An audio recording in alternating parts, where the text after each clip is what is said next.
Caution. Entering Dark Zone. Hey guys, Jacob here. In today's video, I'm going to be talking about my overall opinion on the new game mode, the Summit.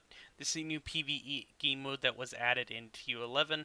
I had pretty high expectations for this game mode, but at the same time, I knew it wasn't going to be anything fancy.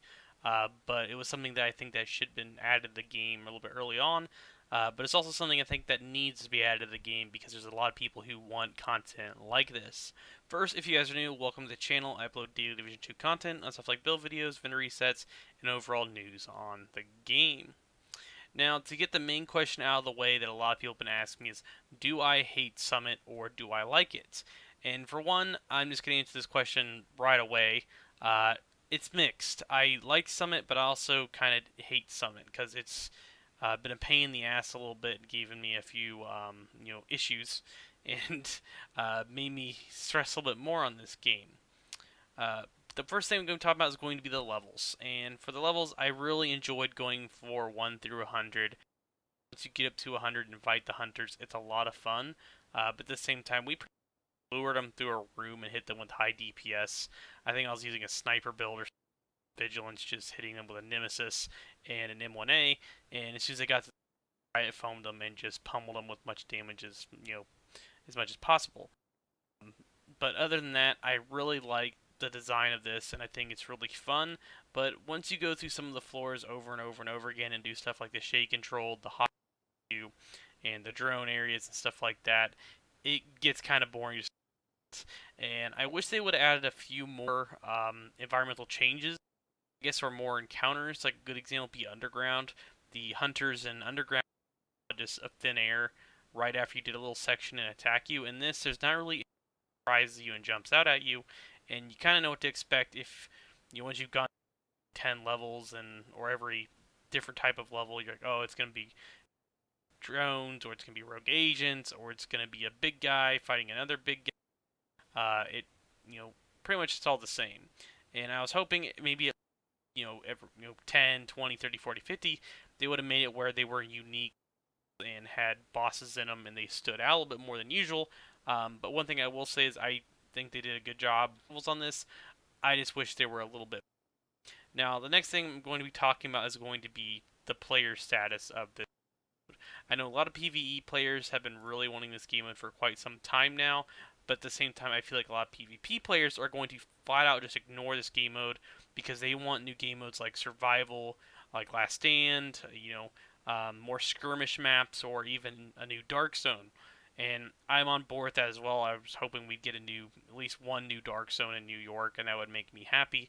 But we still haven't gotten that yet, so I'm not gonna skip out just on that because I feel like they may add that later on in another DLC.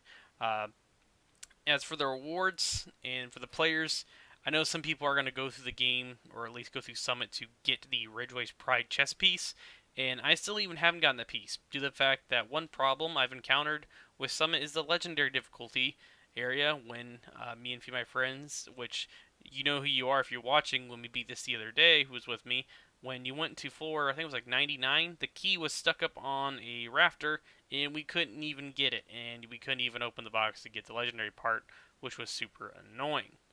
Now, for pretty much the future of this game mode, do I think it's going to be, is it going to succeed and people are going to play it? And that's going to be a kind of a 50-50 answer. I know some people could either play this and be like, oh no, I don't want to play it ever again after they get the chess piece. And as for the other rewards, I mean, you literally get pretty much a patch, which I will show you guys, which is right here. This is the Zenith patch awarded for making all the way to the top of the summit. And you also get a backpack trophy, which is a high rise, which I kind of figured it'd be like a tower or something, which is okay. But other than that, that's pretty much all you really get. And if you get the parts for Ridgeway's Pride, you can craft it after you do the projects, and that's it. There's nothing really else you can get from this. And I was kind of hoping they would have added like an exclusive outfit or something once you completed it, kind of like what they did with the LMB and the legendary missions.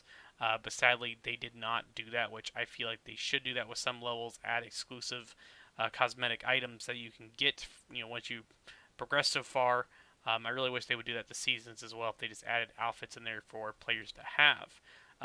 But for future purposes, one reason why I think a lot of people are going to be playing this is the fact that the targeted loot selection, since you're going to be able to change whatever target loot you want, and essentially, you know, click whatever you want. It's like, oh, I need Sombra, you can go farm Sombra, or I need Foundry, yeah, or Striker, or Petrov, or Assault Rifles. You literally can click whatever you want and farm for whatever you want. And people aren't even going to loot allocation areas anymore. They're just going to select this and just farm the absolute hell out of it until they get the pieces they want. Now, my overall opinion on Summit, I guess my part 1 out of 2, which I will be making a follow-up video on this once they start adding some more stuff and update a little bit more. I like it so far, but I still think this needs a lot of improvement. They need to fix a few bugs that are in there, like running through walls that are invisible and you can't get through them, keys being bugged or not spawning at all. I've been stuck in the elevator twice now, so that's something I don't know if a lot of people have experienced. I've asked a few people, and I've only met 2 other people who've been stuck in the elevator as well. But eventually, I feel like this will be a fun game mode, and fingers crossed that they add something like survival next and give us, PvP content, which I love both content. I love PvE and PvP. Let me tell you that now. I know some people are going to complain saying, "Oh, you're a PvP player." I like both, but at the same time, you need to balance what content you're adding so players get a little bit of mix of both and they still play, your game. Because if you keep adding PvE content, some of these guys, good example, I know people who are getting bored of this game to the fact they're not adding PvP, which if they added at least 2 new dark zones, that would make a lot of people happy and just give us something to do, and maybe add more skirmish matches, and maybe eventually, more game modes. But that's really going to be about it, guys. One thing I will note, this is going to be the 4th take on this video, to the fact my mic is completely screwed. This is actually one of my older mics, and I don't even know how it really sounds. So I wanted to get this video up for you guys so you could hear my overall opinion on it. But thank you all for watching. Make sure you subscribe for more Division 2 content, and I'll catch you guys all later.